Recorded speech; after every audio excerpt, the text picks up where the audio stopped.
From We First and Goal 17 Media, welcome to Lead with We.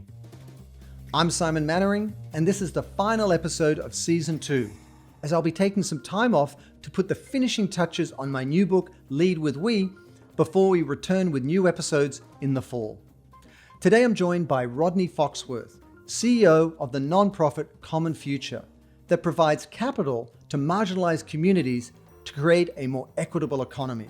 So I couldn't imagine a better episode to end the season with. So, Rodney, welcome to Lead with We. Simon, so grateful to be here for the conversation and looking forward to it.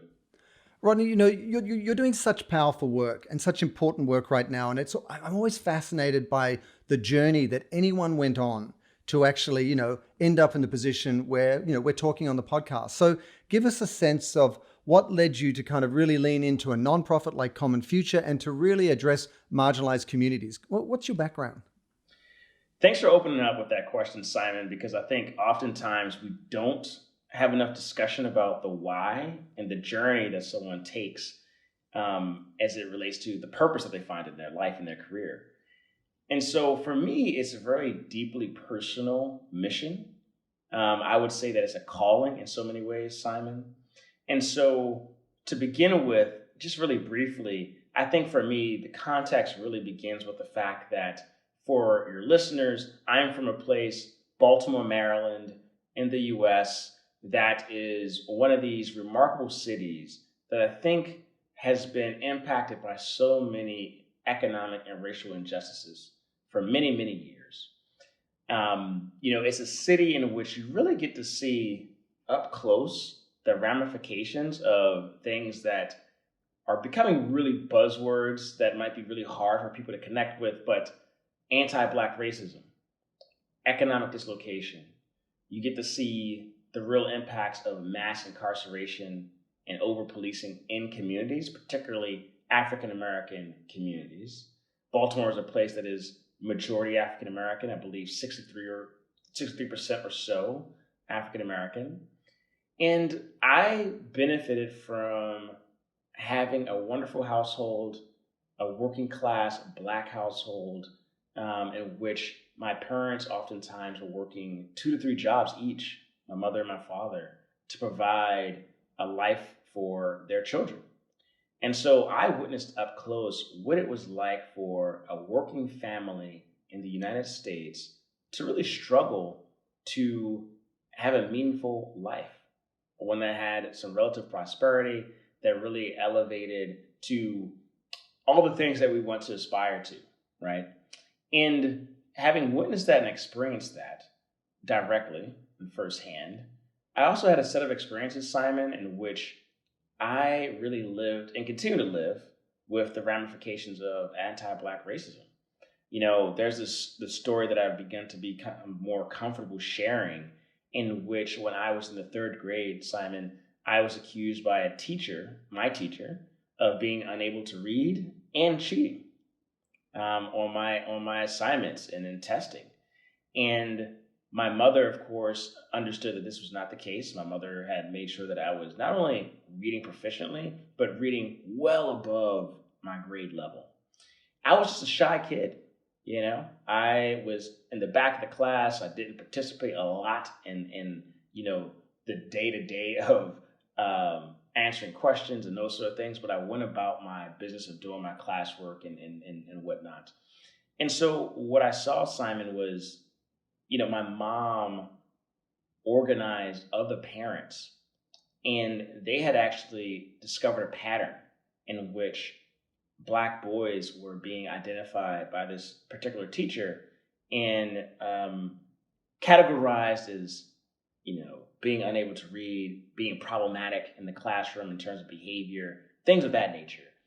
And so witnessing my mother and other parents, Black parents, mostly mothers as well, organized in such a fashion, I witnessed, both the impact of anti-Black racism in my formative years and continuing to be, but also witness what happens when communities organize and actually assert their own authority and power. And so, Simon, that's really for me fundamentally where that story begins for me on my journey of really witnessing and experiencing all the injustices, the systemic injustices, and how they actually show up in our personal lives, but also seeing how people have power to assert as well, and the tremendous capacity for people to do extraordinary things. And so that's really how my journey began, Simon. And I think what you're sharing is so important, that these formative experiences that really shape our lives and careers and our sense of self and really kind of stay with us through our lifetimes, they're deeply, deeply personal. There's nothing about this. It's an abstract idea or some sort of altruistic sort of idea out there that people can aspire to because it's admirable. This is deeply personal in people's lives. And you mentioned something which I want to go back to, which is, it's almost, people are using a lot of buzzwords these days, especially on the back of Black Lives Matter and so on. And eventually those words get hijacked or used so much. In some ways, they lose their meaning. And it's kind of just giving a nod to these issues, yet at the same time, they're deeply personal, as you said. So when you're at the helm of an organization like Common Future, how do you navigate that? How do you take advantage of the heightened awareness for the need for change at the same time that people are kind of using it as a buzzword and almost sort of just ticking the box without really addressing it substantively?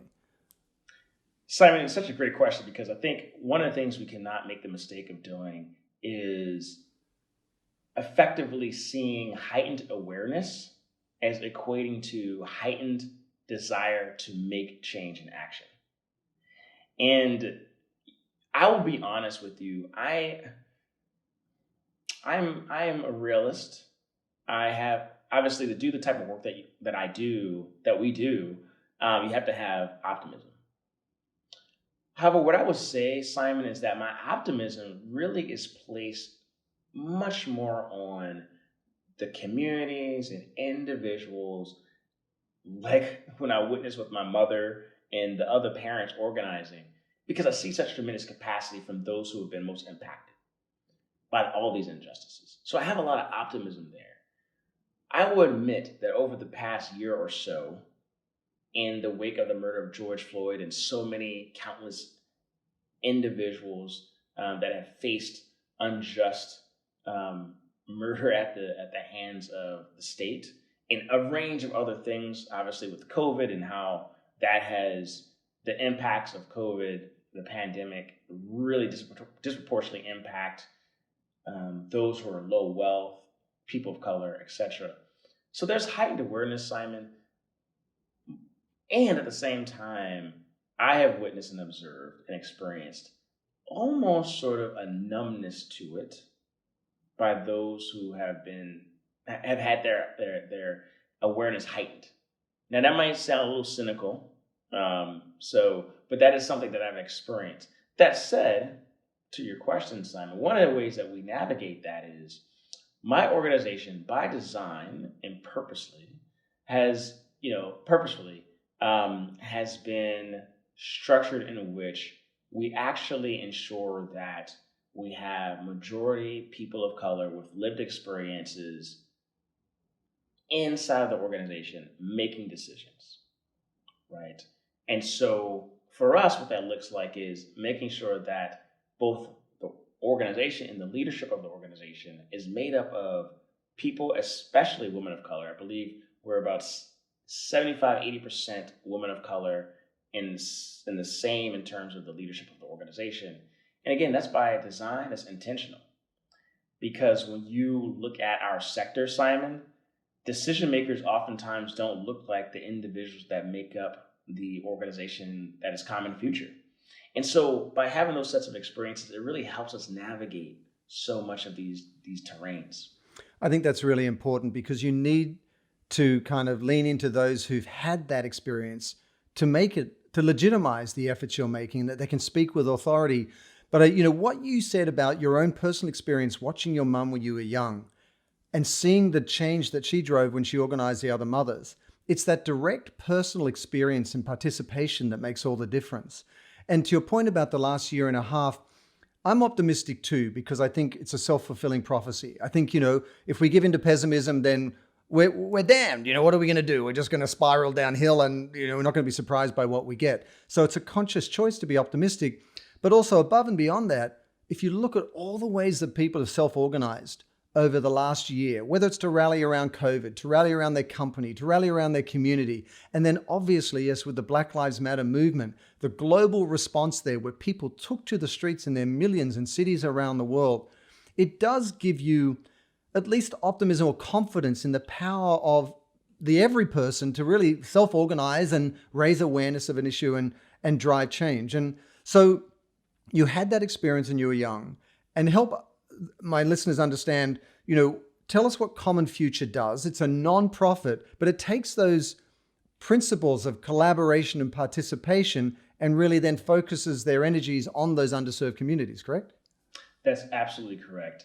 And one of the things I'd like to say, Simon, is that while we are a nonprofit in structure and form, and that's really critically important, I really like to think of us as a mission-driven organization, right?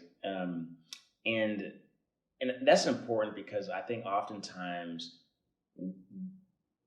organizations, particularly those in the nonprofit sector, might not borrow from a multitude of disciplines and industries to really understand different approaches or lean into different approaches for success, right? And so for your listeners, Common Future does a number of things, Simon. And a few of the things that we do that I think are particularly pertinent for this conversation, because one, we believe that those who are closest to these problems and challenges are those closest and most proximate to the solutions. And so one of the things that we do, one, we provide financial capital in the form of grants and actually what we refer to as restorative investment into an extraordinary network of organizations working to build power and community wealth in the communities in which they live in, right?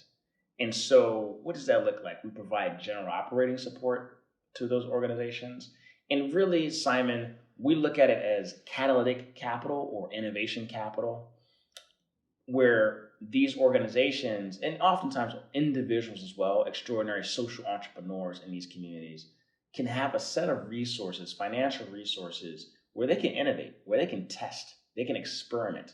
And wow, over the past year plus, obviously with COVID shifting so much of the world that we live in, having that type of capital is really important. And I know the type of financing you provide is unique because often it's hard to get a loan if you don't have a strong credit history or you don't have collateral to show for it. So I guess you provide loans, on a strength of character more.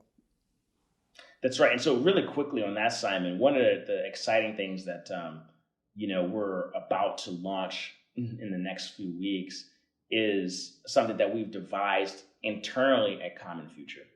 We refer to it as the character-based lending pilot. And it's exactly in the name. We're basing it on character. And what we've done, Simon, is Common Future has taken money off of our own balance sheet, set it aside for this pool of capital. We've then raised co-investment from high net worth individuals, foundations, etc., in which they are providing investment capital at 0% to Common Future, right? So that we can lend it out at a reasonable rate that is supportive of businesess. So that's even better than today's rates. That's a pretty good rate there, Rodney. I'm just going to say. That's a pretty good rate, right? Yeah. And the other thing that's really important about this, Simon, is that we're working with 3 institutions in the Common Future Network, all of which are either Black or Indigenous-led and staffed and governed. And they're the ones that are actually determining the businesses and entrepreneurs that will get these loans.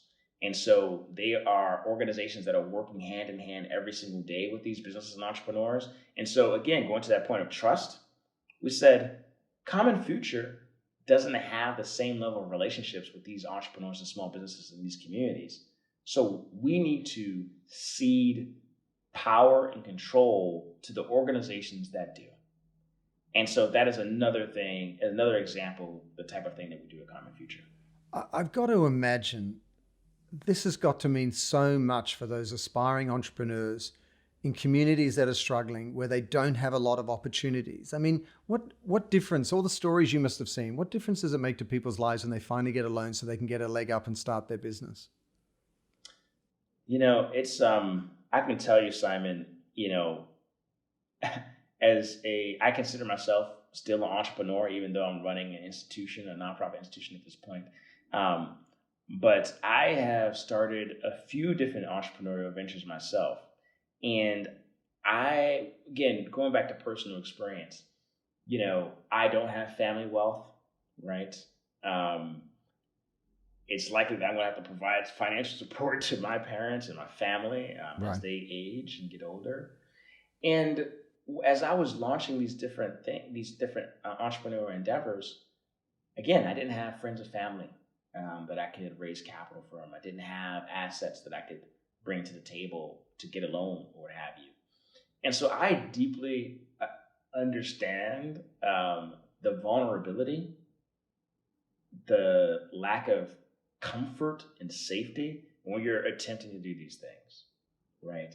And so I think for entrepreneurs, particularly entrepreneurs of color, especially women of color entrepreneurs, when you're able to have access to, what many in our network, I'm going to cite my dear friend Jessica Norwood of the Runway Project, believe in you capital.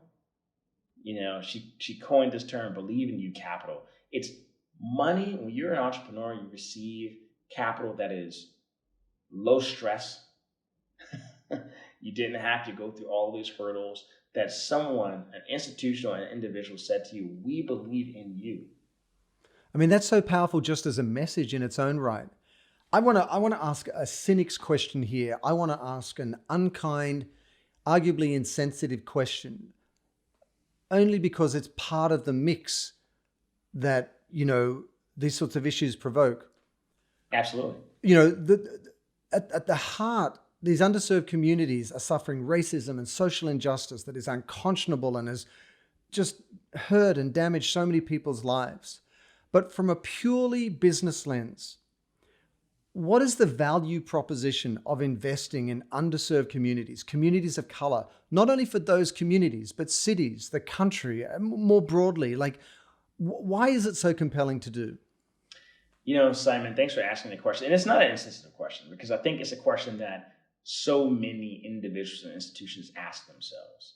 And so, I would argue that, not just myself, but there have been many studies, Simon, on this question in which the conclusions are such that effectively we are, in the United States, we're projected to become a majority people of color country within the next 2 to 3 decades. Now, imagine living in an economy, living in the United States, in which we've said, we're only going to invest into, say, 10% of prospective innovators, job creators, community stabilizers. That has adverse impacts upon all of us. And there's been so many research studies, Simon, that indicate that by underinvesting into entrepreneurs, small businesses, communities of color, our collective economy is losing money, that we're leaving money on the table, billions, trillions of dollars on the table because of our unwillingness to allocate investment into these communities. And I think even above and beyond that, it may provoke some people for me to say this, but in a lot of ways, the talent pool that you've had to compete with has been limited by keeping people of color and even women out of that competitive set that have all the opportunities to take advantage of capital and entrepreneurship and innovation. But if you really widen that pool, then more people can compete. You can move faster. You can unlock more innovations. You can, establish, build, scale markets. There's so much upside for a more expansive approach to this, above and beyond just the human dignity that's involved. That's right. There's a great phrase that people oftentimes say that I absolutely believe in because I experienced it in my own life. Talent is distributed equally, opportunity is not. Yeah. Yeah. Right. I think about this, or again, going back to personal experiences, Simon, I oftentimes engage with people that are sort of blown away by my story and say, Rodney's extraordinary, he's exceptional, etc. And to be honest, Simon, I look back into my life and I acknowledge that I have some gifts, that I have a level of intelligence, some talents and those sort of things. But when I look back at it, attending Baltimore City Public Schools, there were so many people in my age cohort, my peer group, that just didn't have opportunities presented to them, but they had extraordinary talent. They had exceptional ability. And that potential is not only robbed of them, it's robbed of everybody. I know you had a personal experience of this with your grandfather, when he came back from serving in the Korean War. Like, can you tell us a little bit about that? Because again, I think it's such a, this doesn't become real until it's personal. And yet the country is just full of people for whom this is a daily experience. So tell us a little bit about that. I think it's one of those stories that, again, Simon, I've only become more comfortable sharing recently because it's really hard for people, I think, to share these stories, but also grapple with its meaning. Because oftentimes, again, specifically in the United States, there are a lot of individuals and institutions, companies that will say, well, racism, that was like 400 years ago. We've repented. We're good now. We're talking about it now. It's making headlines. That's right. We're discussing it. And yet, if you don't understand the history of some uncertain things. So my grandfather was a vet. And when he returned as a veteran, he was a Purple Heart. He was not afforded the full GI benefits that should have been afforded to him simply because he was a Black man. Now, for your listeners, some of which might have this experience themselves, but also might have the flip side of the experience. The middle class in the United States, so much of it came from an investment from the U.S. government, particularly from GI benefits and things that made it easier, more affordable to purchase homes, to go to college for free. Extraordinary levels of investment. And yet what we know in our history and what I've experienced personally is that disproportionately African Americans were denied those opportunities that their fellow white colleagues in the military were afforded. Now, mind you, my grandfather passed away 4 years ago at this point, and he was 84 years old. So when we're talking about history, we're talking about something that's very recent, right, Simon? It's not as though this was so long ago. And what are the repercussions of that, right? He had to do so much more to have ownership of a home, and, he didn't have an opportunity to do college and all those sort of things. And then that has generational impact.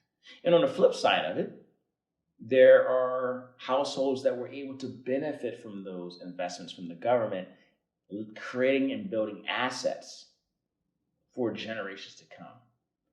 And again, I think that is so remarkable. I'll leave you with this on this exact point, Simon. Just the other day, it would have been the birthday of Emmett Till, July 25th. And what's remarkable is that Emmett Till would have been 80 years old. And for those who are listening, Emmett Till was a young boy. He was, I believe, 14 years old, that was unjustly and savagely murdered during a time in which that could happen if you were a Black man, Black boy in this instance, which is happening consistently, having a conversation with a white woman. And there were all these false accusations of things that Black boys were doing and such.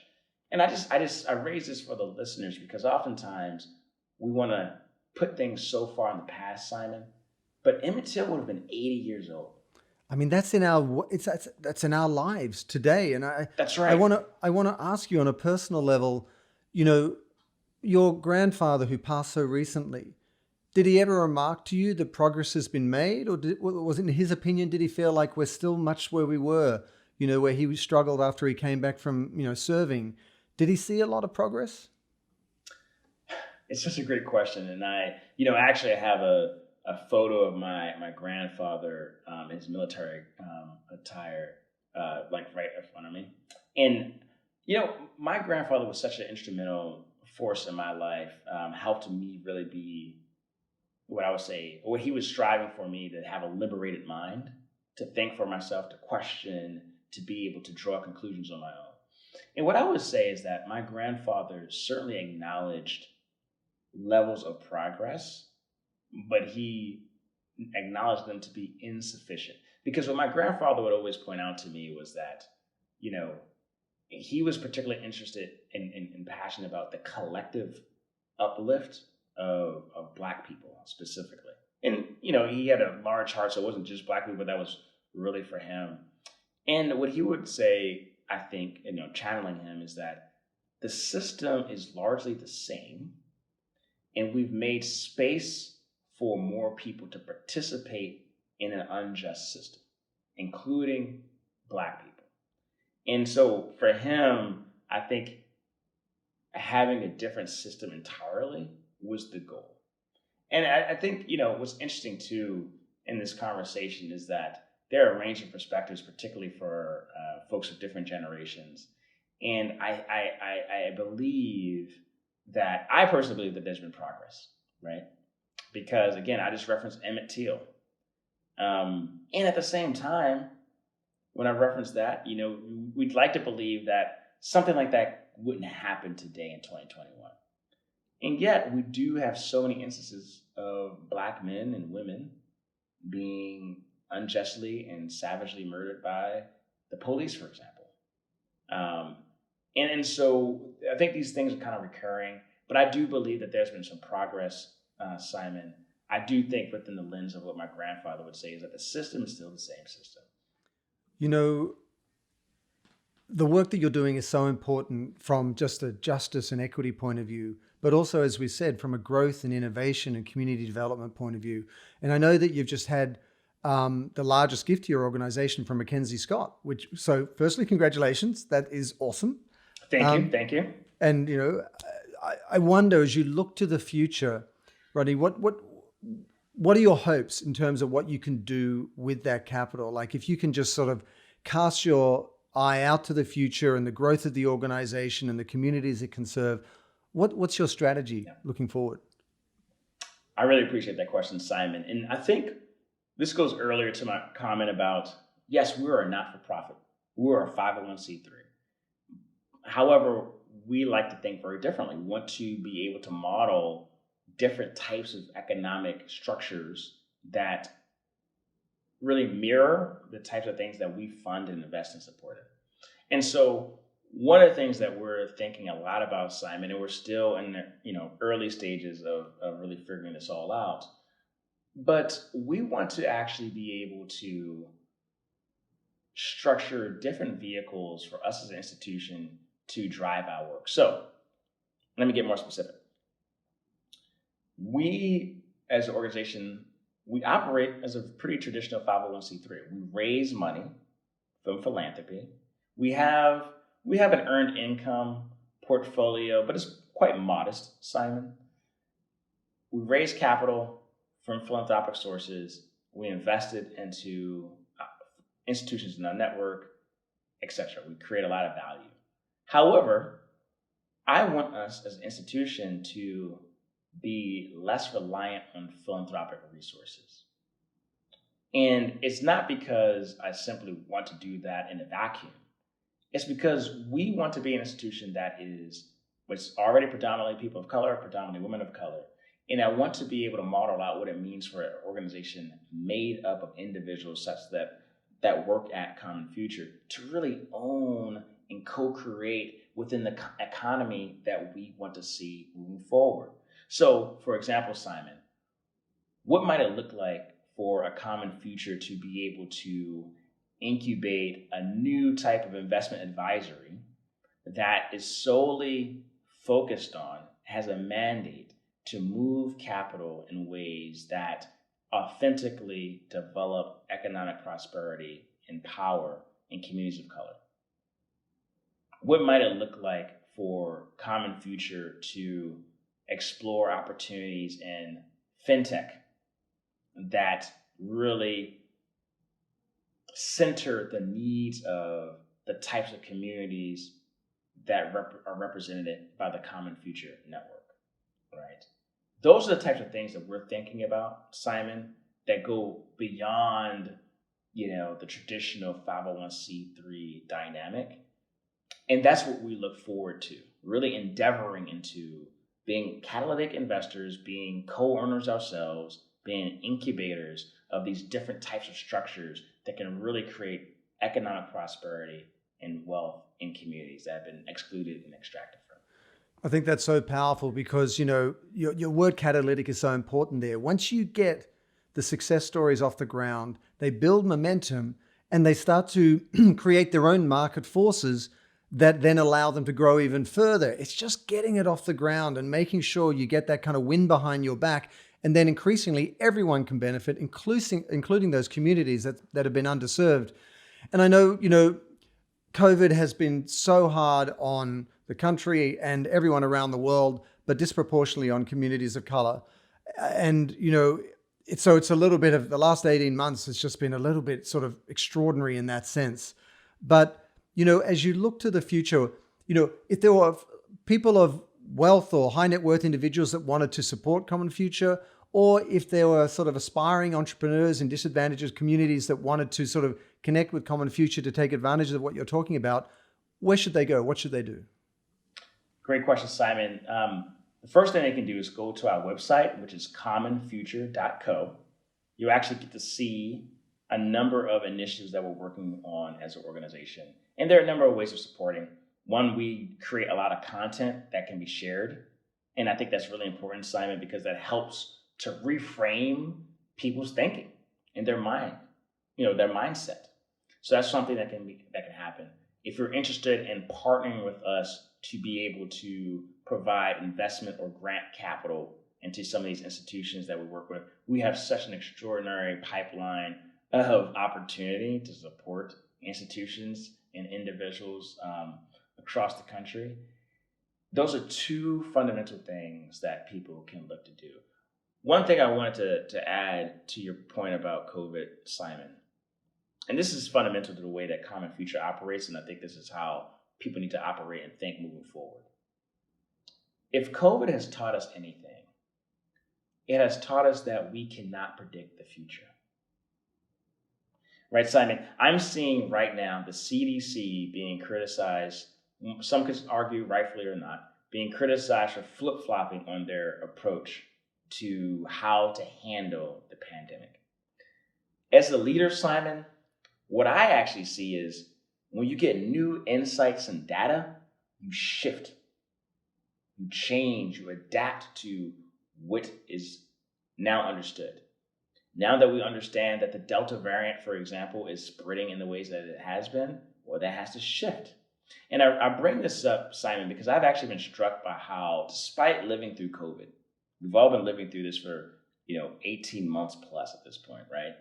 Despite that, people still are really looking for certainty. And I would offer to people that we have to get comfortable with learning and experimentation and being comfortable with pivoting when necessary because we get new information. And that's the fundamental thing about Common Future. And I mentioned this earlier in our conversation. Providing catalytic capital that allows institutions and leaders in our network to experiment, to learn, and innovate. Because they cannot say a year from today, X, Y, and Z will happen. But they can learn from what they're doing. And I think that's critically important. I think that's so true. And I'll confess that one of the things I shared with my team even just a week ago was, as we look for that certainty, I saw there's this saying out there, which is, life is not this sink or swim proposition. You've got to learn to ride the waves. And I think this sense of That's right. being destabilized and off kilter that we're all feeling and we don't necessarily enjoy, we've got to understand that that's going to be consistent moving forward. And I want to say, Rodney, firstly, enormous respect for what Common Future is doing. Its collaborative approach to, truly inclusive work in underserved communities is so important. And I'm just really excited that you've got this support behind you now to scale your work as you move forward so that you can really transform, even more lives. So thank you so much for your time today and for all the insights you've shared. Simon, thanks for including me in the conversation. It's been a great discussion, and I really appreciate what you all are doing. Thanks, Rodney. Thanks for joining us for the final episode of Lead with We Season 2. And you can find out more information about our guest, Rodney Foxworth, in the description below.